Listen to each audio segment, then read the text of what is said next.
लोकी के सीजन 2 का episode number 3 आज सुबह हमारे सामने आ चुका है और जो मेरे हिसाब से अब तक के तीनों एपिसोड्स में सबसे अच्छा है, क्योंकि ना सिर्फ हमें इस एपिसोड में कैंग द कॉन्करर का एक और वेरिएंट विक्टर टाइमली देखने को मिला, बल्कि इसमें हमें रमोना रेंसलेयर और मिस मिनट्स अब तक कहाँ थी और क्या कर रही थी उसकी भी इंफॉर्मेशन देखने को मिली। और इस एपिसोड को अच्छे से देखने के बाद मुझे इस एपिसोड में एक मिस्टेक भी देखने को मिली, जिसकी जानकारी मैं आपको इस वीडियो में दूंगा। लेकिन इस एपिसोड का अच्छे से ब्रेक डाउन करने से पहले, हेलो गाइस, मैं हूं अभिषेक और आप देख रहे हैं मेरा चैनल अभी एक्सप्लेन्स। तो सबसे पहले अगर इस एपिसोड को जल्दी से समराइज करूं तो इसके स्टार्ट में हमें रमोना रेंसलेयर 1868 शिकागो में सेक्रेट टाइमलाइन में जाती हुई दिखती है,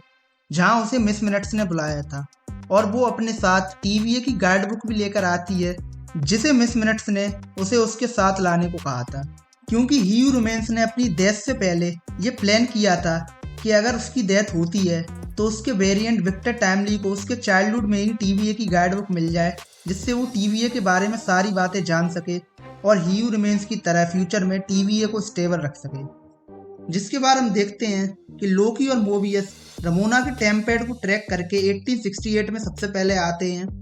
और वहाँ लोकी मोबियस से कहता है कि कोई इंसान सेम स्पॉट और सेम जगह पर 1868 और फिर 1893 में क्यों जाएगा।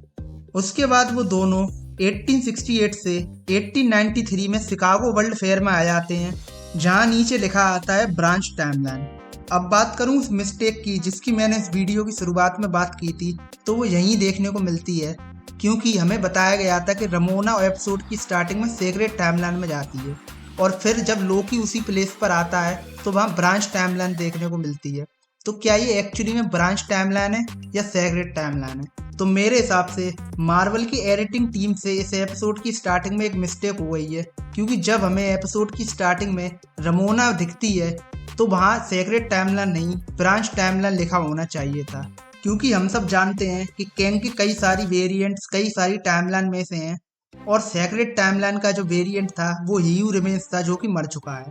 और ये जो वेरिएंट हम देखने वाले हैं विक्टर टाइमली का, वो ब्रांच टाइमलाइन का ही हिस्सा है। उसके बाद लोकी और मोबियस हमें उस मेले में ही काफी घूमते हुए दिखते हैं और जहां उन दोनों को 3 मूर्ति दिखती हैं जो ओडिन, थोर और बाल्डर की होती हैं, जिन्हें देखकर लोकी कहता है कि बाल्डर की मूर्ति यहाँ क्या कर रही है, उसके बारे में तो कोई नहीं जानता और ना ही किसी ने उसके बारे में कभी सुना होगा। और लोकी यहाँ एकदम सही है, क्योंकि हमने भी कभी एमसीयू में बाल्डर का एक भी रेफरेंस या जिक्र भी नहीं सुना है। लेकिन अगर मैं बाल्डर की ही बात करूं तो बाल्डर मार्वल कॉमिक्स के हिसाब से लोकी और थोर का हाफ ब्रदर था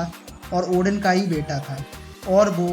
1962 की जर्नी इनटू द मिस्ट्री के इशू नंबर 85 में पहली बार अपीयर हुआ था। इसके बाद हमें कैंग के वेरिएंट विक्टर टाइमली की पहली अपीयरेंस देखने को मिलती है और वो स्टेज पर एक प्रेजेंटेशन दे रहा होता है, जिसमें उसकी मशीन टीवीए की लूम डिवाइस की तरह दिख रही होती है, और उस प्रेजेंटेशन वाली जगह पर लोकी और मोबियस भी पहुंच जाते हैं और जहां पहले से ही रमोना और मिस मिनट्स भी होती हैं। उसके बाद विक्टर टाइमली की प्रेजेंटेशन खत्म होने के बाद रमोना उससे बात करने की कोशिश करती है और उसे अपने सारे प्लान बताने की कोशिश करती है, जिसके पीछे पीछे लोकी और मोबियस भी उनका पीछा करते हैं। उसके बाद जब विक्टर टाइमली के कैरेक्टर के पीछे कुछ लोग पड़ जाते हैं तो वो भागकर एक झूले के अंदर घुसने की कोशिश करता है, जहां उसके पीछे चेस करते हुए लोकी भी उस झूले में घुस जाता है। उसके बाद उसी सेम जगह पर उस झूले के अंदर सिल्वी भी आ जाती है, जो लोकी और मोबियस को टेम्पैड से ट्रैक कर कर वहां पहुंच जाती है और वहां वो कैंग के इस वेरिएंट को मारने की कोशिश करती है,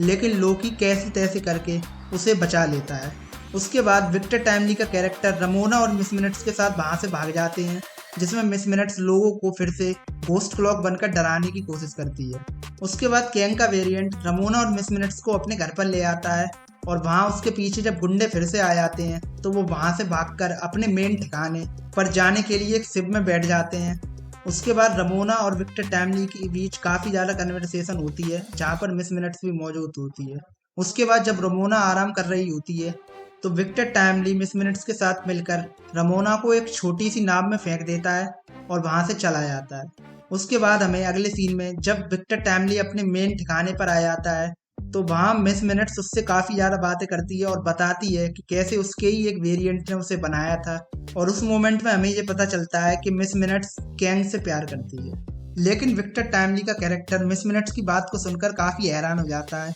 और उसे टेम्प पैड में बंद कर देता है। उसके बाद उसी सेम जगह पर रमोना की कैरेक्टर आ जाती है जो हाथ में एक प्रोलिंग मशीन के साथ होती है और वो विक्टर टाइमली से कहती है कि मैं जो भी कर रही हूँ वो ह्यू रिमेन्स के लिए कर रही हूँ और मैं इसके लिए तुम्हें मार भी सकती हूँ। और फिर उसी समय लोकी और मोबियस भी उस जगह पर आ जाते हैं और रमोना को रोकने की कोशिश करते हैं। लेकिन इस सारे केओस के बीच में सिल्वी एक बार वहां पर आ जाती है और सभी लोगों को अपनी पावर से गिरा देती है। एक बार फिर विक्टर टाइमली के कैरेक्टर को मारने की कोशिश करती है, लेकिन विक्टर टाइमली के काफी ज्यादा गिड़गिड़ाने के बाद वो उसे छोड़ देती है और फिर मोबियस और लोकी उसे TVA में वापस ले आते हैं ताकि वो लूम वाली मशीन को ठीक कर सके। लेकिन उसके अगले सीन में हम देखते हैं कि सिल्वी रमोना को मारने की कोशिश करती है और जब रमोना उससे कहती है कि तुम मुझे एक बार में मार सकती हो, मुझे टॉर्चर मत करो, तो सिल्वी उसे मारती नहीं है बल्कि उसे उसी जगह पर भेज देती है जिस जगह पर उसने ह्यू रिमेन्स को मारा था। और एपिसोड के एंड में हमें दिखता है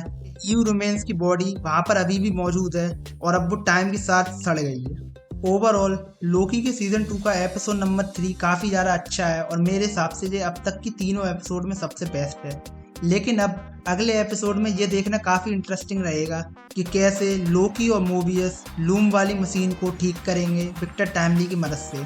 लेकिन हम ये भी जानते हैं कि विक्टर टाइमली को जितनी भी TVA की नॉलेज है वो TVA की गाइड बुक से है, जो कि किसी और ने नहीं बल्कि ओवी के कैरेक्टर ने लिखी है।